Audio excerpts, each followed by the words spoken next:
इन हाथों ने सिर्फ हथियार छोड़े हैं, चलाना नहीं भूले। अगर इस चौखट पर बारात आई ते पैसे मेरा उस्ताद लुटेगा, और कोई नहीं।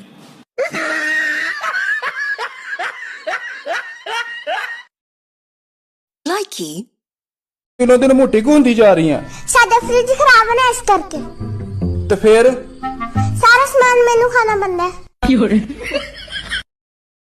likey, जिन लोगों ने वैक्सीन लगवा ली है उन लोगों के साथ प्यार मोहब्बत से पेश आया करें। बेचारों के आखिरी दिन चल रहे हैं, कर्जा कुर्जा ना देना ऐसे लोगों को। इंसान सुनो, अब कूच करो इस शहर में दिल। likey, गोरे लोग, can you please stop talking? Alright.